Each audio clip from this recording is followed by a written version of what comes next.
When I was a lot younger, 100 years ago, in my teens, I was a keen film fan. I used to go down to our local flea pit and see the films they made in the 50s and the early 60s. And there's a difference between those films and the films of today. The big difference is that today they don't do it right. Now, in those days, directors had to use their talent, their skill, their knowledge. The story had to be a good one, the script well written, and the acting convincing. Today, technology has done it for them. Film directors today seem to think we're all idiots. They have to show us everything. Now you take the old film directors, the real ones, David Lean, Charles Friend, Charlie Crichton, Lee Thompson, Sir Richard Attenborough. These were people who knew what they were doing and treated us as though we had some intelligence. David Lean once made a statement. He said, "They, the audience, can conjure up better pictures in their minds than I can give them." And he was quite right. I'll give you some examples. He made Oliver Twist in the 1940s from Dickens' famous novel. And in that scene, there's a murder. Bill Sikes bludgeons Nancy to death with his club in her bedroom. We see the club rise, we see it fall, we don't see it hit her head. Instead, the director cuts to the dog trying to get out of the door, scrabbling, terrified. He doesn't want to see it. We see it in our minds. And there's another film, The Mummy. Christopher Lee, wonderful actor. In his early days he made The Mummy for Hammer, I think it was.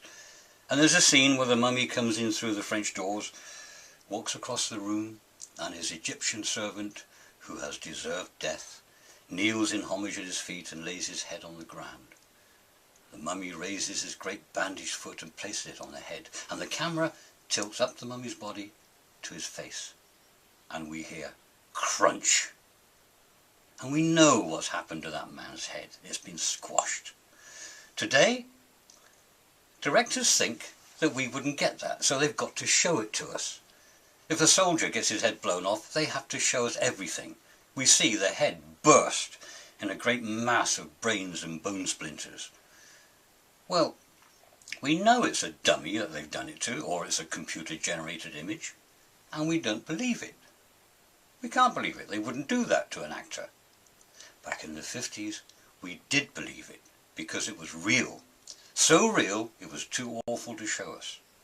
So we made our own pictures. Now you take today, a car goes belting down the road at high speed, hits an obstacle, flies up into the air, and the moment it hits the air, they overcrank the camera, and it slows down to a slow balletic movement. They even cut the sound so we can get the visuals.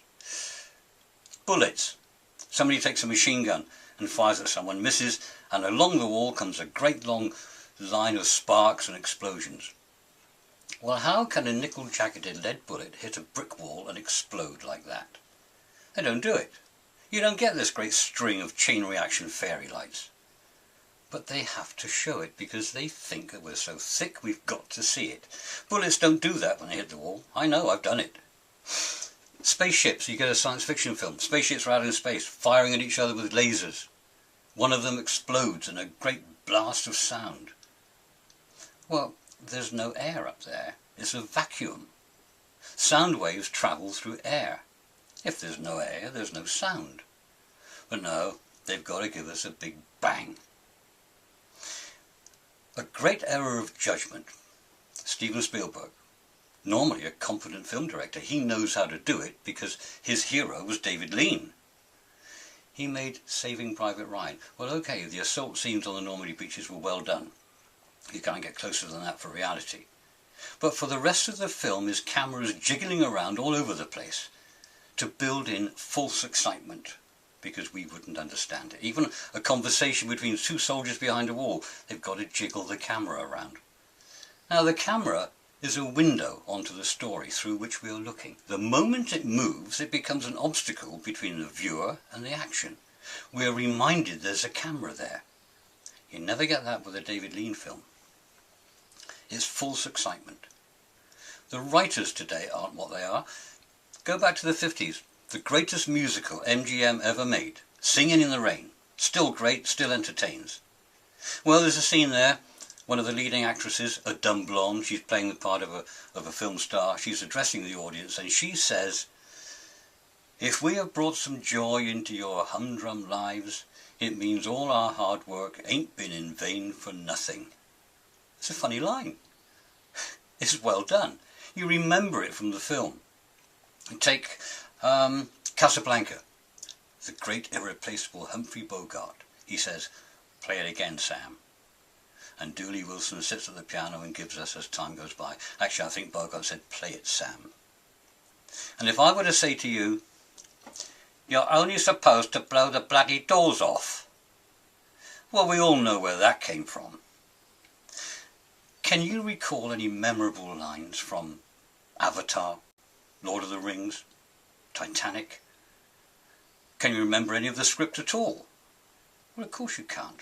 The buggers didn't say anything worth remembering. You take something like Braveheart as an example of dumbing down for us. Mel Gibson made that. Well, you can watch The Patriot as well. It's the same film, different period, different costume, but it's the same film. Now the battle scenes in Braveheart, okay, they were well done, yeah.